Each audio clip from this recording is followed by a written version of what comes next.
नमस्कार मंडळी, जय एकवीरा माता। आजच्या या व्हिडिओमध्ये आपण करणार आहोत सह्याद्रीच्या कुशीत वसलेल्या प्राचीन भाजी लेणीची सफर आणि त्यानंतर घेणार आहोत लाखो भक्तांचं श्रद्धास्थान असलेल्या आई एकवीरा मातेचं पवित्र दर्शन। या प्रवासात तुम्हाला निसर्ग सौंदर्य, इतिहास आणि भक्तीचा सुंदर संगम पाहायला मिळणार आहे, त्यामुळे हा व्हिडिओ शेवटपर्यंत नक्की पहा।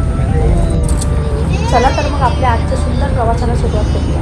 मंडळी, आजचा आमचा प्रवास होता प्राचीन भाजी लेणी आणि आई एकवीरा मातेच्या दर्शनासाठी। पण सुरुवातीलाच घोडबंदरच्या ट्रॅफिकमुळे आम्हाला रस्ता बदलावा लागला।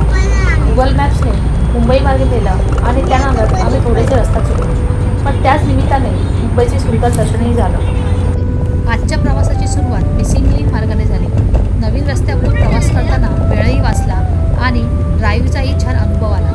शेवटी आम्ही भाजी लेणी आणि आई एकवीरा मातेच्या दर्शनापर्यंत कसे पोहोचलो ते या व्हिडिओमध्ये पहा।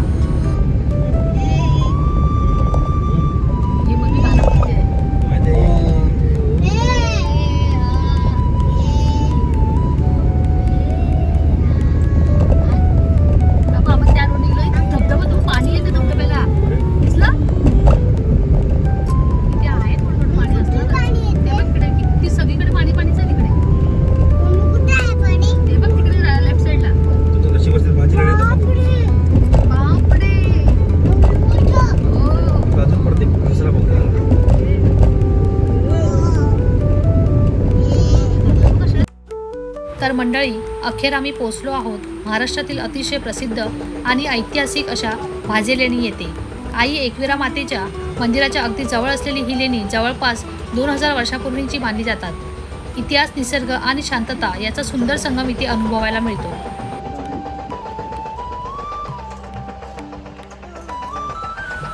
आजूबाजूला हिरवीगार डोंगर रांगा, थंडगार वारा आणि पक्ष्यांचा मधुर आवाज। शहराच्या गोंधळापासून दूर असा हा परिसर मनाला खूप शांत वाटतो। पावसाळ्यात तर इथलं सौंदर्य आणखी खुलून दिसतं। भाजी लेणीपर्यंत पोहोचण्यासाठी साधारण 200 ते 250 पायऱ्या चढाव्या लागतात। पायऱ्या फार अवघड नाहीत, पण उन्हाळ्यात थोडा दम लागू शकतो, त्यामुळे पाणी सोबत ठेवणं आणि आरामात चढणं योग्य ठरतं।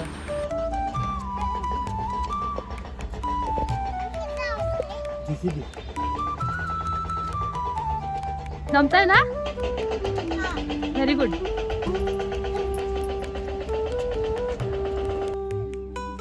जसे जसे आपण वर चढतो तसे तसे समोर दिसणारं सह्याद्रीचं अप्रतिम दृश्य मन जिंकून घेतं। प्रत्येक वळणावर फोटो आणि व्हिडिओ काढावासा वाटतो।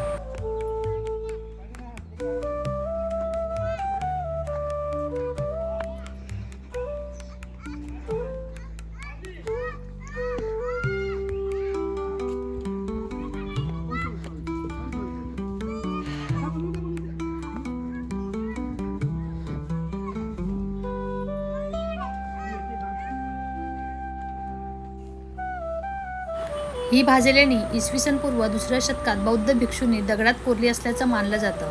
येथे एकूण 22 दगडी लेणी आहेत, त्यामध्ये प्रार्थनागृह, चैत्या, विहार म्हणजे भिक्षूंच्या राहण्याच्या खोल्या आणि अनेक सुंदर दगडी कोरीवकाम पाहायला मिळतं। यातील सर्वात प्रसिद्ध म्हणजे हे विशाल चैत्यगृह। पूर्णपणे दगडात कोरलेली ही वास्तू त्या काळातील अप्रतिम स्थापत्यकलेचे उदाहरण आहे। आजही हजारो वर्षांनंतर ही रचना इतक्या भक्कमपणे उभी आहे, हे खरंच आश्चर्यकारक आहे। मंडळी, या लेणीतील सर्वात खास गोष्ट म्हणजे या चैत्यगृहाच्या छतावर दिसणाऱ्या लाकडी तुळया। तब्बल 2000 वर्षांहूनही अधिक काळ लोटूनही यापैकी अनेक तुळया आजही टिकून आहेत। त्या काळातील कारागिराचं कौशल्य आणि स्थापत्यकलेचा हा एक अद्भुत नमुना आहे। दगड आणि लाकूड याचा असा सुंदर संगम पाहून खरंच आश्चर्य वाटतं। ही भाजी लेणी इसवी सन पूर्व 2ऱ्या शतकात बौद्ध भिक्षूंनी दगडात कोरली असल्याचं मानलं जातं। येथे एकूण 22 दगडी लेणी आहेत, त्यामध्ये प्रार्थनागृह, चैत्य, विहार म्हणजे भिक्षूंच्या राहण्याच्या खोल्या आणि अनेक सुंदर दगडी कोरीवकाम पाहायला मिळतं।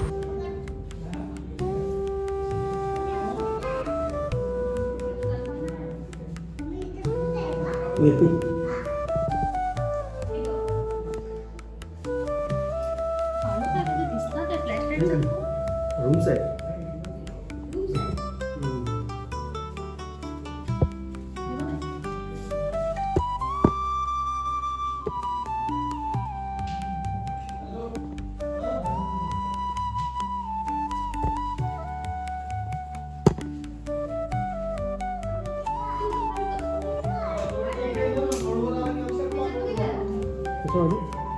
रूमचीच आहे.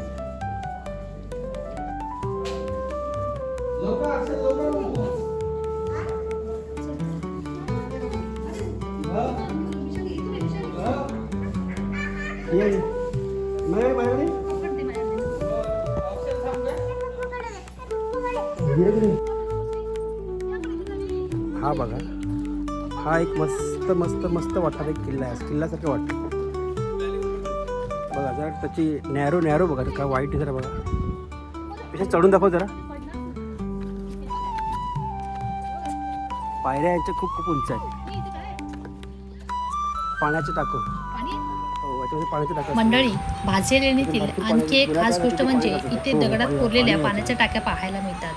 हजारो वर्षापूर्वी पावसाचं पाणी साठवण्यासाठी या टाक्या तयार करण्यात आल्या होत्या. त्या काळातील लोकांचं नियोजन आणि बुद्धिमत्ता पाहून खरंच आश्चर्य वाटतं. आजही या टाक्या त्या प्राचीन इतिहासाची साक्ष देत उभ्या आहेत.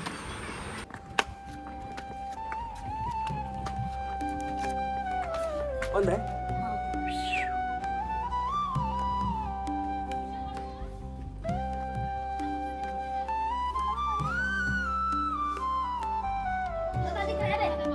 कुठे?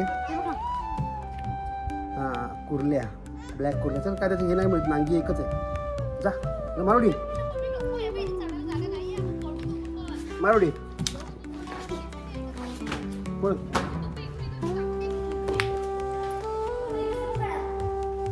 इथे भरपूर क्रॅप्स आहेत.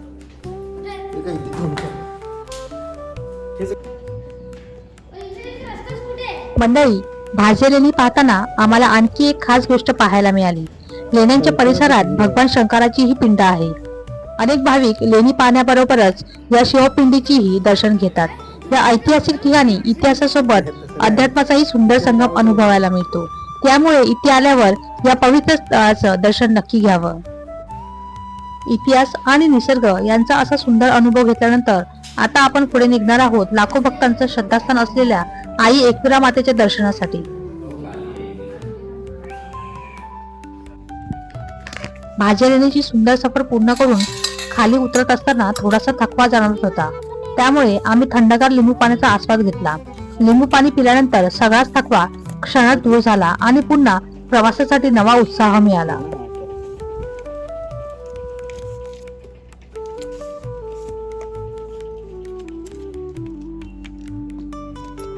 इतिहास आणि निसर्ग अनुभवून आता वेळ झाली होती पोटपूजेची. त्यामुळे कोकण ते कोल्हापूर ढाब्यावर मस्त जेवण केलं. जेवण इतकं छान होतं की प्रवासाचा सगळा थकवा निघून गेला. आता खरी उत्सुकता होती आई एकविरा मातेच्या दर्शनाची, म्हणून आम्ही मंदिराच्या दिशेने निघालो.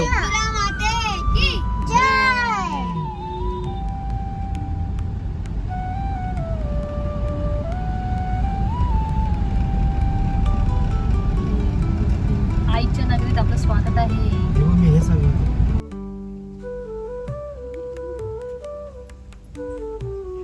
आई एकविरा मातेच्या मंदिराकडे जात असताना रस्त्याच्या डाव्या बाजूला एक सुंदर मंदिर आमच्या नजरेस पडलं. मंदिराचं आकर्षक आणि शांत वातावरण पाहून आम्हीही तिथे थांबण्याचा मोह आवरू शकलो नाही. आज जाऊन दर्शन घेतलं आणि खरंच मनाला एक वेगळी शांतता मिळाली. मंदिराची रचना, स्वच्छ परिसर आणि तिथलं प्रसन्न वातावरण पाहून काही क्षण तिथेच थांबावंसं वाटलं. अशा अनपेक्षित ठिकाणीही किती सुंदर अनुभव मिळू शकतो याची पुन्हा एकदा जाणीव झाली. दर्शन घेतल्यानंतर आम्ही पुन्हा आई एकविरा मातेच्या मंदिराच्या दिशेने प्रवास सुरू केला.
तर मंडळी, अखेर आम्ही रात्री आई एकविरा मातेच्या मंदिरात पोहोचलो.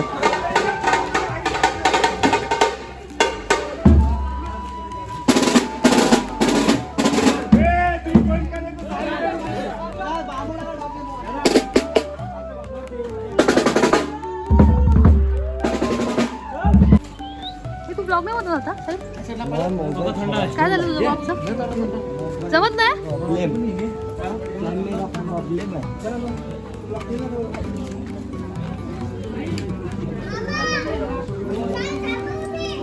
ही चप्पल काढ वाटेत आम्हाला आईची पालखीही पाहायला मिळाली, त्यामुळे हा अनुभव आणखी खास झाला.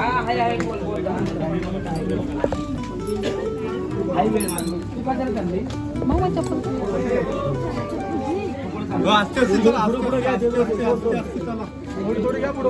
बाजूला बाजूला.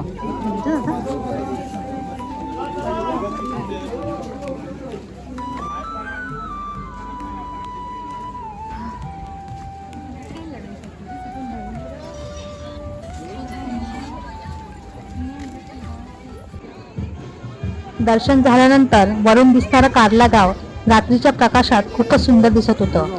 थंडगार वारा, शांत वातावरण आणि समोरचं ते अप्रतिम दृश्य. त्या क्षणी प्रवासाचा सगळा थकवा कुठल्या कुठे निघून गेला होता. खरंच हा अनुभव शब्दात सांगणं कठीण आहे. आई एकविरा मातेच्या कृपेने आमचा हा संपूर्ण प्रवास सुखरूप झाला.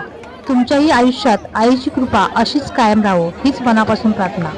जर हा ब्लॉग तुम्हाला आवडला असेल तर व्हिडिओला लाईक करा, तुमचं मत कमेंटमध्ये नक्की सांगा आणि अशाच भक्तिमय तसेच प्रवासाच्या ब्लॉगसाठी आपल्या चॅनलला सबस्क्राईब करायला विसरू नका. पुन्हा भेटू एका नव्या प्रवासात आणि एका नव्या ब्लॉगमध्ये. तोपर्यंत जय एकविरा माता.